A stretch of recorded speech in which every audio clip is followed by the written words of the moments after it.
All indicators are pointing up, even as we're on pace to have the lowest total sales volume in San Ramon's recent history. I'm Tony with Clarkson Santoro, and this is our real estate update for the week of Friday, September 12th.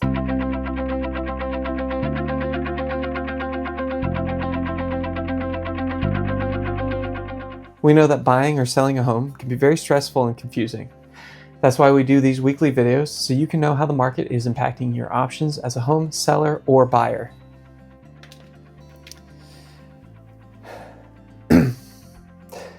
The inventory this week was 47 homes, which is down from the 50 we had last week, with an average asking price about the same, $1,818,000, down a little bit from the $1,825,000 average we had last week.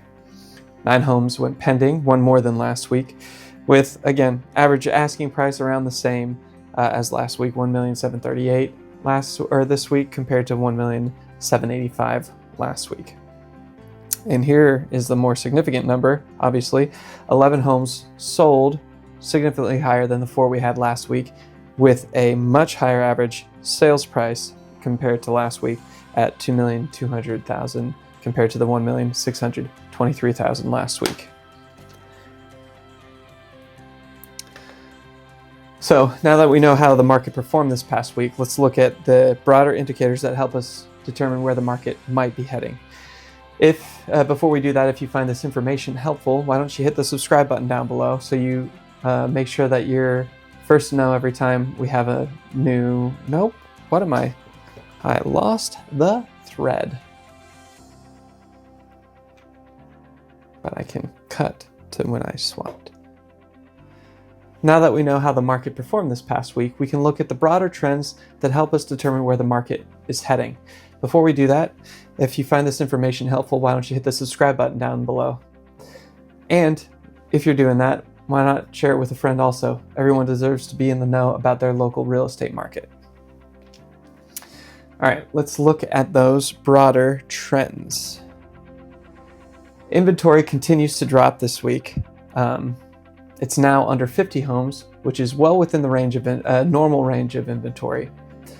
We had been sitting in a buyer's market for the past few months with inventory up in the near 70s. But as it stands today, I think it's fair to say that we are now no longer in a market that favors either seller or buyer and is currently trending back in the seller's direction. With the continued reduction in inventory, it's no surprise to see that the turnover rate continues to improve. It got up to 80% at one point this week before settling back down at 73 or in the low 70s, 73%. That is a significant improvement to the sub 30% that we were looking at earlier this summer, just a few months ago. The over-under numbers are also continuing to show signs of improvement this week.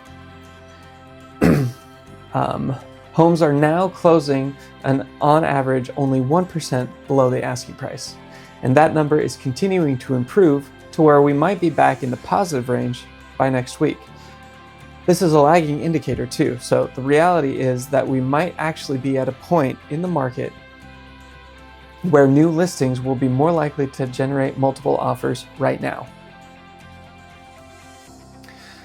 Average sales price also improved significantly this week. It jumped up nearly $150,000 and is now creeping towards going over the $2 million average price range, a number that we haven't seen since early this summer.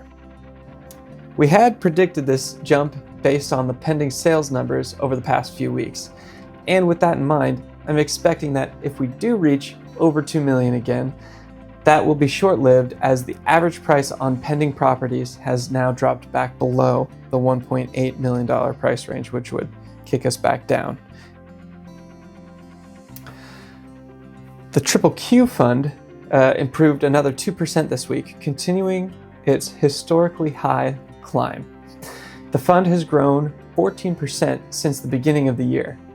The health of the tech funds is a strong future indicator, and tied with the trend lines of the inventory and turnover, I think we are in a strong recovering market after what had been a very slow market up until this point.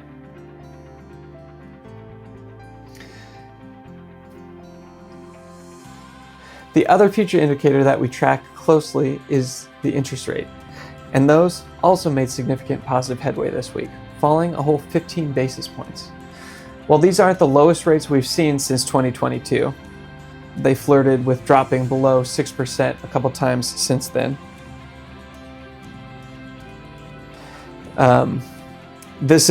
The current rates are still the lowest we've seen all year. Hopefully they will continue to drop, and if we get to that low 5% range, I think that will completely dislodge the logjam of homeowners who would consider selling if it didn't mean doubling or maybe even tripling their current mortgage rates. Everything improved in our local housing market this week. The most significant improvement continues to be inventory levels, as they fell below 50 homes for the first time since the middle of spring. Lower inventory levels will always help to maintain home values, and with all the other indicators also improving, including the two that are more predictive of what direction the market is moving, I am more confident that we will have an anomalously good fall, one that might even outperform our summer market, which is rare. We're still trending towards the lowest total sales volume we've ever seen in San Ramon, but with the current improvement in the market, we could see that trend line improve. Thank you for joining me on this weekly update. I hope it helps you understand how our market is impacting your options. Don't forget to hit the subscribe button and ring the notification bell so you can stay informed on how the market is shaping up this year. And if you have any questions about how you can navigate the stressful, confusing process of selling or buying a home, leave a comment down below or reach out to us directly. We're here to help guide you every step of the way. Have a safe weekend, and we'll see you next week with a new update.